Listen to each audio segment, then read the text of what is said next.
Hello friends, welcome to Swiss life style. இன்றைக்கி இந்த வீடியோவில் விநாயகர் சதுர்த்தி ஸ்பெஷல் பூரண கொழுக்கட்டை எப்படி பண்ணுறதுன்னு பார்க்க போகிறோம். வாங்க வீடியோக்குள்ளே போகலாம்.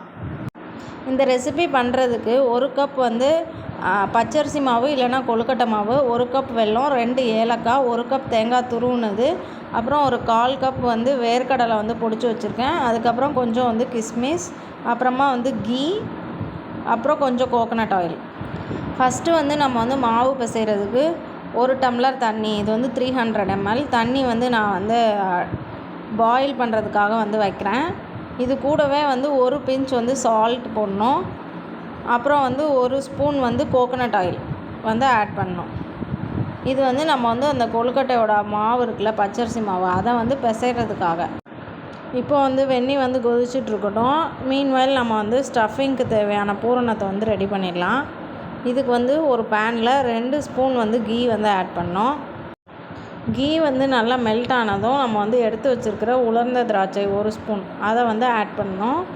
இதை லேசாக இந்த மாதிரி வறுத்துட்டு, நெக்ஸ்ட்டு தேங்காய் பூ, நம்ம 1 கப் துருவுனது எடுத்து வச்சுருக்கோம்ல, அந்த தேங்காய் பூவை அதையும் நல்லா நெய்யில் வறுத்துக்கணும். அதோட ஈரப்பதம் போகிற வரைக்கும் வறுத்துக்கணும்.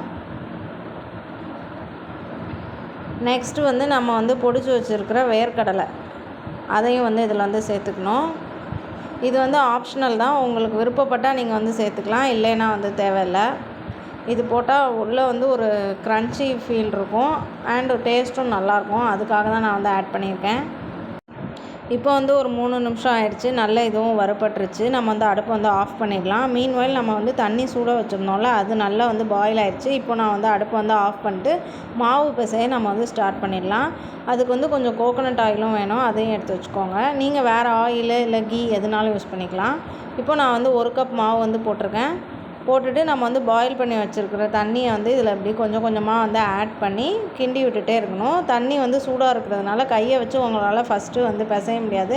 அதனால் கரண்டி வச்சு இந்த மாதிரி நீங்கள் மிக்ஸ் பண்ணிக்கோங்க. இந்த மாவை பொறுத்து நம்ம தண்ணி அட்ஜஸ்ட் பண்ணணும். நீங்கள் நிறைய தண்ணி ஊற்றி பிசைஞ்சிட்டிங்கன்னா தண்ணியாக ஆகிடும். அதனால் கொஞ்சம் கொஞ்சமாக தேவைக்கு தக்கன நீங்கள் ஊற்றி பிசைங்க. இப்போ ஓரளவு மாவு சேர்ந்துருச்சு. நான் கொஞ்சம் தண்ணி ஊற்றிட்டு இதோட நான் தண்ணி ஸ்டாப் பண்ணிக்கிறேன். இப்போ பாருங்கள், நல்லா கொஞ்சம் சேர்ந்து வருதா? இந்த ஸ்டேஜில் நம்ம மாவு தொட்டு பார்க்கணும். அது கை பொறுக்கிற சூடில் தான் இருக்குது எனக்கு. அதனால நான் அந்த கரண்டியில் இருக்கிற மாவையும் எடுத்துட்டு கையில் கொஞ்சமாக கோகோனட் ஆயில் தடவிக்கிறேன். தடவிட்டு நான் இப்போது மாவு பிசைகிறேன். இந்த மாதிரி நம்ம நல்லா இந்த மாதிரி பிசையணும். இப்படி பிசையும் போது தான் நமக்கு கிராக் இல்லாமல் நமக்கு கொழுக்கட்டை கிடைக்கும். நீங்கள் மாவு பிசைகிறதுல தான் அந்த கொழுக்கட்டை மாவோட டெக்ஸ்சர் இருக்குது. இந்த மாதிரி நம்ம பிசையணும். அதாவது ரொம்ப சப்பாத்தி மாவு மாதிரியும் இல்லாமல் ரொம்ப லூஸாகவும் இல்லாமல் இந்த கன்சிஸ்டன்சியில் உங்களுக்கு மாவு இருக்கணும். நம்ம முறுக்கு மாவுலாம் பிசைவோம்ல, அந்த மாதிரி இருக்கும். இப்போ பாருங்கள், நல்லா சாஃப்ட் ஆயிடுச்சு. நான் ஓவராலாக ஒரு தடவை கோகோனட் ஆயில் கோட் பண்ணி மூடி வச்சிட்டேன். இப்போ 1 கப் வெல்லமும் 2 ஏலக்காவையும் அந்த பவுலில் போட்டு 2 ஸ்பூன் தண்ணி ஆட் பண்ணியிருக்கேன். தண்ணி ரொம்ப மினிமமாக தான் ஆட் பண்ணணும். அந்த வெல்லம் கரையணும். அதுக்காக தான் தண்ணி ஆட் பண்ணுறோம். நீங்கள் ஜாகரி பவுடர் வச்சுருந்தீங்க அப்படின்னா அதை கூட ஆட் பண்ணலாம். நான் இந்த கட்டி வெல்லம் இருக்குல்ல, அதை துருவி நான் ஆட் பண்ணுறேன். ஸோ அதில் ஏதாவது டஸ்ட்டு இருக்க சான்சஸ் இருக்குது. அதனால் அதை ஃபில்டர் பண்ணுற ப்ராசஸ்க்காக மட்டும்தான் நம்ம வெல்லத்தை கொஞ்சமாக தண்ணி ஊற்றி நம்ம கொதிக்க வைக்கிறோம். வெல்லம் கரையிற வரைக்கும் நம்ம கொதிக்க வைக்கணும். அதுக்கப்புறம் நம்ம அடுப்பை ஆஃப் பண்ணிடலாம். இப்போ வெல்லம் நல்லா கரைஞ்சிருச்சு. நான் நம்ம ரெடி பண்ணி வச்சுருக்கிற தேங்காய் பூரண் இருக்குல்ல, அதில் இந்த வெல்லத்தை ஃபில்டர் பண்ணி அப்படியே ஆட் பண்ணுறேன். நான் முழு ஏலக்காவை போட்டதுனால வெல்லம் கூடவே போட்டு கொதிக்க வச்சு ஃபில்ட்ரு பண்ணிட்டேன். ஸோ தட் அது சாப்பிடும்போது நமக்கு வாயில் டிஸ்டர்ப் ஆகாது. அதனால தான். நீங்கள் ஏலக்காய் தூள் பண்ணி வச்சுருந்தீங்கன்னா அதை நீங்கள் ஆட் பண்ணிக்கலாம் டேரெக்டாகவே. ஒரு 1/2 டீஸ்பூன் ஆட் பண்ணிக்கோங்க. இப்போ நம்ம வெல்லம், தேங்காய் இது எல்லாத்தையுமே சிம்மில் வச்சு இந்த மாதிரி நல்லா நம்ம மிக்ஸ் பண்ணணும். கொஞ்சம் நேரத்தில் அந்த வெல்லமும் தேங்காயும் நல்லா சேர்ந்து வந்துடும். ஒரு 3 மினிட்ஸ் நம்ம வந்து ஸ்லோ ஃப்ளேமில் வச்சு நம்ம வந்து குக் பண்ணணும். அப்போ அது வந்து ஒரு ஸ்டஃபிங் இதுக்கு வந்து வந்துடும். இன்கேஸ் உங்களுக்கு வந்து கொஞ்சம் தண்ணியாக இருக்கிற மாதிரி ஃபீல் ஆச்சுன்னா நீங்கள் இன்னும் கொஞ்சம் தேங்காய் பூ வந்து ஆட் பண்ணிக்கலாம். எனக்கு வந்து கொஞ்சம் தண்ணியாக இருக்கிற மாதிரி இருந்துச்சு, அதனால் நான் வந்து கொஞ்சம் தேங்காய் பூ வந்து போட்டுக்கிட்டேன். எப்போவுமே பூரணம் பண்ணும்போது கொஞ்சம் தேங்காய் பூ வந்து நீங்கள் வந்து எடுத்து வச்சுக்கிறது வந்து பெட்டர். அப்போனா லாஸ்ட்டாக நம்ம வந்து போட்டு மேட்ச் பண்ணிக்கலாம். இப்போ நம்மளோட பூரணம் வந்து ரெடி ஆயிடுச்சு. நம்ம வந்து இதை வந்து ஆற விட்டுடலாம். அடுப்பை வந்து ஆஃப் பண்ணிவிட்டு இந்த கன்சிஸ்டன்சியில் இருந்தால் போதும். இப்போ வந்து பூரணம் வந்து நல்லா ஆறிடுச்சு. நம்மளோட மாவும் வந்து நல்லா ரெடி ஆயிடுச்சு. கொஞ்சம் வந்து கோகோனட் ஆயில் வந்து எடுத்து வச்சுக்கோங்க அந்த கொழுக்கட்டை வந்து ரெடி பண்ணுறதுக்கு.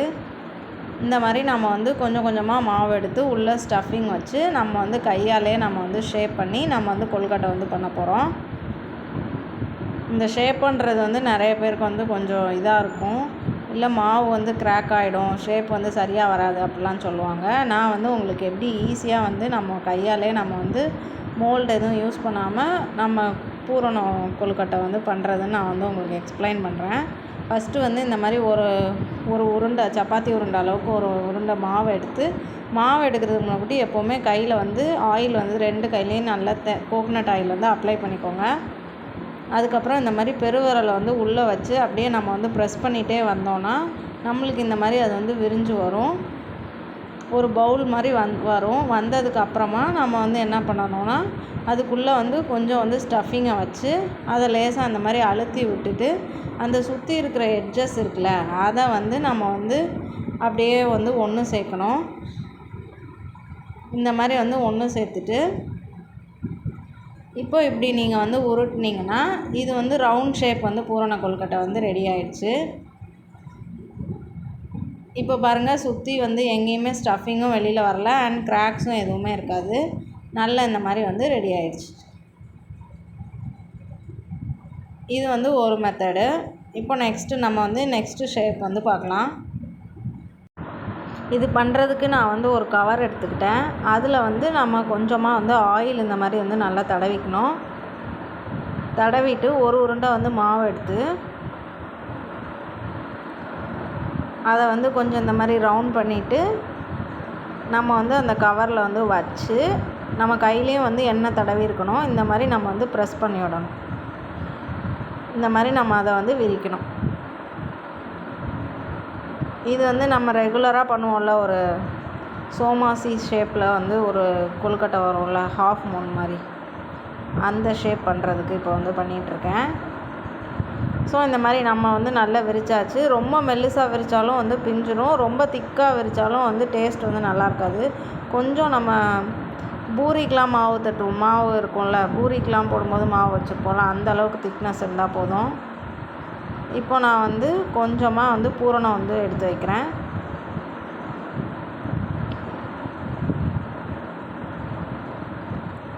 இப்போ அப்படியே நம்ம வந்து இந்த கவரை அப்படியே எடுத்து கை வந்து எதுவுமே வைக்காமல் அப்படியே இந்த கவரை வந்து நம்ம க்ளோஸ் பண்ணணும்.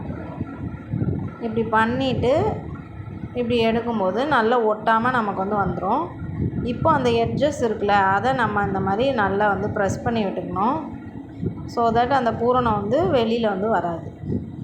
இந்த மாதிரி நம்ம வந்து நல்லா ப்ரெஸ் பண்ணி விட்டுட்டு அந்த ரிமைனிங் கொஞ்சம் மாவு இருக்குல்ல அந்த சைடு, அதை இந்த மாதிரி நம்ம வந்து மடித்து விட்றணும்.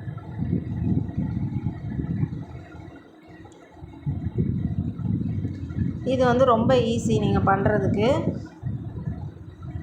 இதே நீங்கள் வந்து கையாட்டி, இப்போ நான் தட்டினேன்ல, இப்படி கையாட்டி தட்ட வேணாம்னு நினச்சிங்கன்னா மாவை வந்து வச்சுட்டு இதே மாதிரி கவர் வந்து இன்னொரு கவரில் எண்ணெய் தடவி அந்த கவரை அப்படியே மாவு மேலே வச்சு ஒரு கிண்ணம் அந்த மாதிரி இல்லை டிஃபன் பாக்ஸு அந்த மாதிரி எடுத்து அதை வந்து நீங்கள் ப்ரெஸ் பண்ணுங்கள்.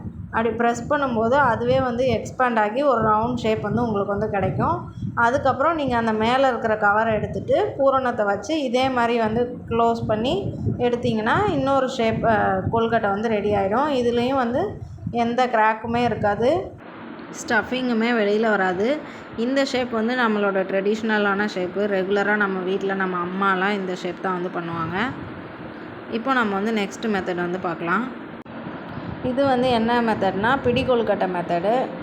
நம்ம வந்து ஒரு உருண்டை மாவு எடுத்துகிட்டு இந்த மாதிரி யூஸ்வலாக நம்ம பிடி கொழுக்கட்டை செய்வோம்ல, அந்த மாதிரி பிடி கொழுக்கட்டை மாதிரி செஞ்சுட்டு அதுக்கப்புறமா அதை நம்ம இந்த மாதிரி எக்ஸ்பேண்ட் பண்ணணும். அந்த ஷேப்புக்கு தக்கனவே நம்ம வந்து எக்ஸ்பேண்ட் பண்ணணும்.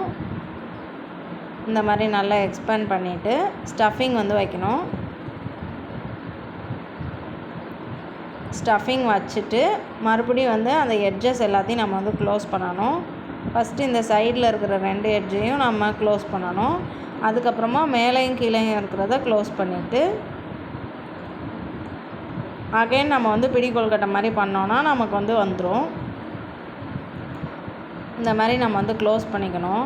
இந்த மாதிரி க்ளோஸ் பண்ணையில் உங்களுக்கு வந்து க்ளோஸ் ஆகலை, இன்னும் கொஞ்சம் வந்து மாவு வந்து தெரியுது அப்படின்னா நீங்கள் வந்து மாவு வச்சுருப்பீங்கள்ல, அதை எடுத்து நீங்கள் அதுக்கு கொஞ்சமாக தட்டி அது மேலே நீங்கள் வந்து ஒட்டின மாதிரி வந்து பேட்ச் ஒர்க் பண்ணுற மாதிரி வந்து ஒட்டிட்டிங்கனாலும் உங்களுக்கு வந்து வெளியில் வந்து வராது ஸ்டஃபிங்கு. இப்போ இந்த மாதிரி நல்லா வந்து பிடிச்சோன்னா நம்மளுக்கு பிடி கொழுக்கட்டை ஷேப்பில், ஆனால் வந்து பூரண கொழுக்கட்டை இந்த பாருங்கள் நல்லா வந்திருக்கா, இப்படி வந்து உங்களுக்கு வந்து கிடைக்கும். இப்போ நம்ம வந்து நெக்ஸ்ட் மெத்தட் போகலாம். ஒரு உருண்டை வந்து இதுக்கும் மாவு எடுத்துகிட்டு 2 கையிலையும் வந்து எண்ணெய் தடவிட்டு இந்த மாதிரி நம்ம வந்து தட்டணும். இதுக்கு முன்னக்கூட்டிலாம் நம்ம வந்து ரவுண்ட் ஷேப்பில் தட்டணும்ல, இப்போ வந்து ஓவல் ஷேப்பில் நம்ம வந்து தட்டிக்கணும். இது வந்து ஒரு சாக்லேட் மாதிரி ஒரு ஷேப்பில் வந்து பண்ண போகிறோம். அதுக்கு தான் இந்த மாதிரி தட்டிட்டு எட்ஜஸ் எல்லாத்தையுமே இந்த மாதிரி தட்டினீங்கன்னா அது வந்து கிராக் இருக்குல்ல, அது வந்து கவர் ஆகிடும். இந்த மாதிரி நீங்கள் வந்து மாவு வச்சு தட்டும் போதே கையை வச்சு இந்த மாதிரி மெதுவாக நீங்கள் வந்து தட்டினீங்கன்னா நல்லா வந்து ஈவனாக வந்து உங்களுக்கு வந்து கிடைக்கும். இப்போ அந்த எட்ஜஸ் இருக்கும்ல, ரெக்டாங்கிள் ஷேப்பில் இருக்கா, ஸோ அந்த லென்த்து வந்து அதிகமாக இருக்குல்ல, அந்த இடத்த நீங்கள் இந்த மாதிரி வந்து ஒசத்தி நீங்கள் வந்து கொஞ்சம் தட்டிக்கணும். ஏன்னா அதை நம்ம வந்து கவர் பண்ண போகிறோம் அந்த ஷேப்பில் தான். இப்போ இந்த மாதிரி வந்து உங்களுக்கு வந்து கிடச்சிருச்சா. இப்போ நம்ம வந்து ஸ்டஃபிங்கை வந்து வைக்கணும். அந்த எட்ஜில் வந்து கொஞ்சம் வந்து கேப் இருந்தாலும் நீங்கள் இந்த மாதிரி தட்டினீங்கன்னா அது வந்து ஈவன் ஆகிடும். இப்போ வந்து 2 எட்ஜையும் நம்ம வந்து ஜாயின் பண்ண போகிறோம். உள்ளே வந்து ஸ்டஃபிங்கையும் வச்சுட்டு இந்த மாதிரி வந்து ஜாயின் பண்ணணும். ஜாயின் பண்ணிவிட்டு இந்த சைடு 2 இது இருக்குல்ல, ஓப்பன் இருக்குல்ல, அதையும் இந்த மாதிரி நீங்கள் வந்து கவர் பண்ணணும்.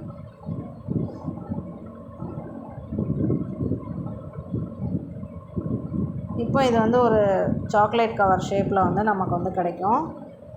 இப்போ அந்த சைடு நம்ம வந்து எங்கெல்லாம் கவர் பண்ணியிருக்கோமோ அந்த இடத்தெல்லாம் வந்து நல்லா நம்ம வந்து ப்ரெஸ் பண்ணி விடணும். இப்போ இந்த சைடு கொஞ்சம் வந்து பூரணம் வந்து தெரிகிற மாதிரி இருக்கா, நான் வந்து என்ன பண்ணுறேன்னா கொஞ்சமாக மாவு எடுத்து நல்லா தின்னாக நம்ம வந்து தட்டிட்டு இப்படி நம்ம வந்து ஒட்டி விட்டுடணும். அப்போது நமக்கு ஒன்றுமே தெரியாது, வெந்து வரும்போது எதுவுமே தெரியாது, ஈவனாக தான் இருக்கும் எல்லாமே. இந்த ஷேப்பும் நம்மளுக்கு வந்து ரெடி ஆயிடுச்சு. இப்போ நம்ம வந்து நெக்ஸ்ட்டு ஷேப் வந்து பண்ணலாம். இதுக்கு வந்து ஒரு உருண்டை மாவு எடுத்துகிட்டு கையில் வந்து எண்ணெய் தடவிட்டு நம்ம வந்து ஒரு பவுல் ஷேப்பில் இதை வந்து மாவு வந்து திரட்டிக்க போகிறோம். அதுக்கு வந்து இந்த தம் ஃபிங்கரை வந்து உள்ளே வச்சு மாவு வந்து ரொட்டேட் பண்ணி மிடில் ஃபிங்கர் ரெண்டத்தையும் வச்சு நம்ம வந்து ப்ரெஸ் பண்ணிகிட்டே வரணும். அப்போ வந்து அந்த மாவு வந்து எக்ஸ்பேண்ட் ஆகிட்டு இந்த பவுல் ஷேப்புக்கு நமக்கு வந்து கிடைக்கும். இந்த மாதிரி நீங்கள் வந்து பண்ணணும். ரொம்ப வந்து அழுத்திடவும் கூடாது, ரொம்ப வந்து அழுத்தாமல் இருக்கவும் கூடாது. நெயில்ஸ்லாம் இருந்தால் கூட அது வந்து ஈஸியாக வந்து கிராக் ஆக வந்து சான்சஸ் இருக்குது. இந்த மாதிரி வந்து உங்களுக்கு ஒரு பவுல் ஷேப்பில் கிடச்சிருச்சா. இப்போ வந்து பூரணம் வந்து எடுத்து நம்ம வந்து சென்டரில் நம்ம வந்து வச்சுக்கணும். வச்சுட்டு நம்ம வந்து இதை வந்து கவர் பண்ண போகிறோம். இந்த ஷேப் வந்து மோதகம் ஷேப்பில் தான் நம்ம வந்து வைக்க போகிறோம். ஸோ இந்த மாதிரி நம்மளோட எட்ஜஸ் எல்லாத்தையும் எடுத்து கவர் பண்ணிக்கணும்.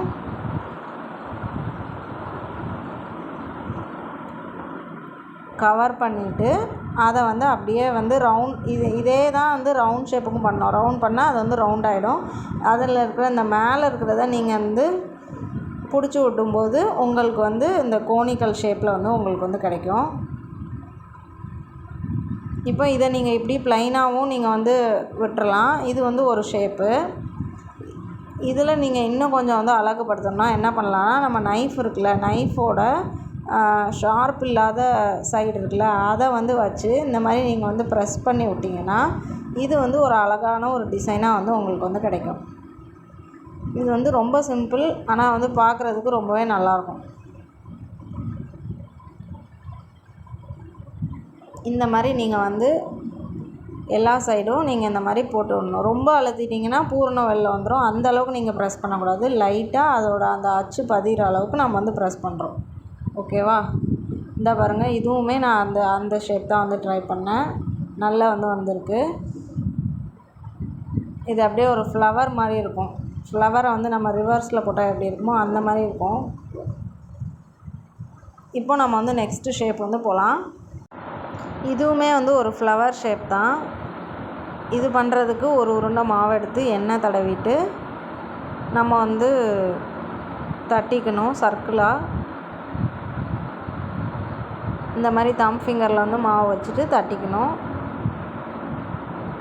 நமக்கு வந்து சர்க்கிள் வேணும்னா கொஞ்சம் நம்ம வந்து ஃப்ளாட்டாக தட்டுவோம். அதே நம்ம கோனிக்கல் வேணும்னா கொஞ்சம் நம்ம வந்து நல்ல பவுல் ஷேப்புக்கு தட்டுவோம். நீங்கள் வந்து அதை வந்து பார்த்தீங்கனாலே உங்களுக்கு தெரியும். இந்த மாதிரி எட்ஜஸ் எல்லாத்தையும் நம்ம வந்து ப்ரெஸ் பண்ணி தின் பண்ணிவிட்டு இப்போ நம்ம வந்து பூரணத்தை எடுத்து வைக்கிறோம். வச்சுட்டு நம்ம வந்து இதை வந்து ஃபுல்லாகவே கவர் பண்ண போகிறோம். கவர் பண்ணிவிட்டு நம்ம வந்து ரவுண்ட் ஆக்குறோம். ஆல்ரெடி இந்த ஷேப்பும் நான் வந்து உங்களுக்கு ஃபஸ்ட்டு சொல்லி கொடுத்துருப்பேன். இப்போ வந்து ரவுண்ட் பண்ணியாச்சா? ரவுண்ட் பண்ணதுக்கப்புறம் லேசாக அந்த மாதிரி நம்ம வந்து ப்ரெஸ் பண்ணிவிட்டு அழுத்தி விடணும். அழுத்தி விட்டால் இது வந்து இந்த மாதிரி ஃப்ளாட்டாக ஆகும். ரொம்ப நீங்கள் அழுத்திடக்கூடாது. லேசாக தான் நான் அழுத்துறேன்ல, அந்த மாதிரி நீங்கள் வந்து லேசாக தான் நீங்கள் வந்து அழுத்தணும் எல்லாமே. சப்போஸ் எட்ஜஸில் வந்து எதுவும் கிராக் மாதிரி தெரிஞ்சிச்சுன்னா நீங்கள் அதையுமே இந்த மாதிரி ப்ரெஸ் பண்ணி விட்டிங்கன்னா அது வந்து கவர் ஆகிடும், இருக்காது. இந்த மாதிரி நம்ம வந்து தட்டிட்டு எல்லா சைடும் வந்து பார்த்துக்கணும். இப்போ வந்து எங்கேயுமே வந்து பூரணம்லாம் வெளில தெரியல. ஓகே.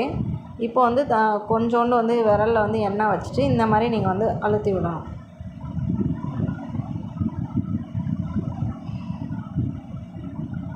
இப்படி நீங்கள் வந்து ப்ரெஸ் பண்ணும்போது இது வந்து ஒரு ஃப்ளவர் ஷேப்பில் வந்து உங்களுக்கு வந்து கிடைக்கும்.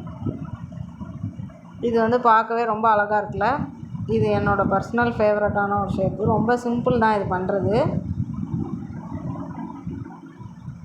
ஆனால் வந்து நல்லாயிருக்கும் பார்க்குறதுக்கு. இப்போ நம்ம வந்து நெக்ஸ்ட்டு ஷேப் வந்து போகலாம். இதுக்கு வந்து ஒரு கவரில் எண்ணெய் தடவிட்டு ஒரு உருண்டை மாவு எடுத்து வச்சு நம்ம வந்து விரிக்கணும். இது வந்து ஆல்ரெடி நம்ம பண்ணோம்ல செமி சர்க்கிள் ஷேப்பில், அதே மாதிரி தான்.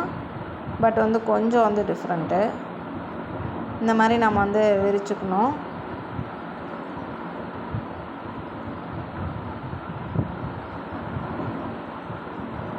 இந்த மாதிரி நல்லா நம்ம வந்து விரிச்சிட்டு, ரொம்ப மெல்லிசாக விரித்தாலும் வந்து பிஞ்சிரும். ஓரளவுக்கு நம்ம வந்து விரிச்சுக்கணும். இப்போ நம்ம வந்து பூரணத்தை எடுத்து வந்து வைக்கலாம். பூரணம் வந்து சென்டரில் வைக்கக்கூடாது. நம்ம வந்து செமி சர்க்கிள் ஷேப் தானே பண்ணுறோம். அதனால் ஒரு சைடு ஒரு ஹாஃபில் நம்ம வந்து பூரணத்தை வந்து வச்சிடணும். வச்சுட்டு நம்ம வந்து இந்த மாதிரி நம்ம வந்து கவர் பண்ணுறோம். பண்ணிவிட்டு இப்போ நம்ம வந்து கவர் பண்ணியிருப்போம்ல, அந்த எட்ஜெல்லாம் நம்ம வந்து இந்த மாதிரி நல்லா நாம் அழுத்தி விட்டுறோம். அழுத்திட்டு இப்போ வந்து நைஃப் எடுத்து இந்த எக்ஸ்ட்ரா இருக்குல்ல அதை வந்து எடுத்துடணும்.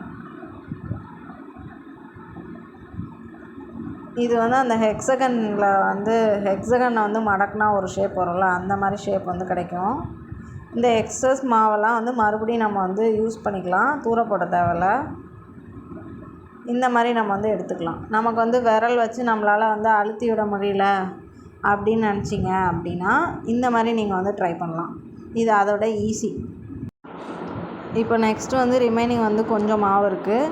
அதை நான் வந்து ப்ளைனாக வந்து பால்ஸ் மாதிரி வந்து உருட்டிக்கிறேன். நீங்கள் உருட்டும் போதும் கையில் வந்து எண்ணெய் தடவிட்டு நம்ம குலாப் ஜாமுன் உருட்டுவோம்ல, அந்த மாதிரி வந்து உருட்டிக்கணும். ரொம்ப வந்து அழுத்தம் கொடுத்து வந்து உருட்டினீங்கன்னா அது வந்து கிராக் ஆயிரும். இந்த மாதிரி நீங்கள் வந்து உருட்டும் போது நல்லா வந்து ஷைனிங்காக இருக்கும் பார்க்குறதுக்கு. இந்த மாதிரி வந்து உருட்டி வச்சாச்சு. இதுக்கப்புறம் நம்ம இதை வந்து பாயில் பண்ணணும். இதெல்லாம் தான் நம்ம வந்து இன்றைக்கி கற்றுக்கிட்ட டிஃப்ரெண்ட்டான ஷேப்ஸான கொழுக்கட்டை. உங்களுக்கு வந்து இதில் எந்த ஷேப் வந்து ஃபேவரட், உங்களுக்கு எது பிடிச்சிருக்கு, நீங்கள் என்ன ட்ரை பண்ணுவீங்க அப்படின்னு நீங்கள் வந்து எனக்கு கமெண்ட் பண்ணுங்கள். இப்போ நம்ம இதை வந்து பாயில் பண்ண போகிறோம். அதுக்கு வந்து ஒரு இட்லி தட்டு இல்லைன்னா அந்த இடியாப்ப தட்டு இருக்கும்ல, அந்த மாதிரி தட்டை வந்து வச்சு அதில் வந்து ஆயில் வந்து க்ரீஸ் பண்ணிக்கணும். ஆயில் நீங்கள் இப்போ தடவாமல் நீங்கள் வந்து வச்சிங்கன்னா சில நேரம் அது வந்து ஒட்டிடும். அதனால தான் எண்ணெய் தடவி நம்ம வந்து வைக்கிறோம். இப்போ நம்ம வந்து ஒவ்வொரு கொழுக்கட்டையாக வந்து இதில் வந்து அரேஞ்ச் பண்ணி நம்ம வந்து வச்சு பாயில் பண்ண போகிறோம். முடிஞ்ச வரைக்கும் ஒன்று மேலே ஒன்று வைக்காமல் நீங்கள் வந்து தள்ளி தள்ளி வந்து வைங்க. ஸோ தட் அது வந்து வெந்த பிறகு எடுக்கும்போது பிய்யாமல் வந்து வரும். இந்த மாதிரி நம்ம வந்து வச்சுட்டு அடியில் வந்து தண்ணி ஊற்றிட்டு இந்த தட்டை வந்து வச்சு மீடியம் ஃப்ளேமில் வச்சு ஒரு 5 மினிட்ஸ் நம்ம வந்து மூடி வச்சு பாயில் பண்ணணும். பண்ணால் நம்மளோட பூரண கொழுக்கட்டை வந்து ரெடி ஆயிடுச்சு. பாருங்கள், நம்மளோட கொழுக்கட்டையெல்லாம் வந்து நல்லா சூப்பராக வந்து வெந்துருச்சு. ஸ்டஃபிங் எதுவுமே வந்து வெளியில் வரல அண்ட் கிராக்ஸுமே இல்லை.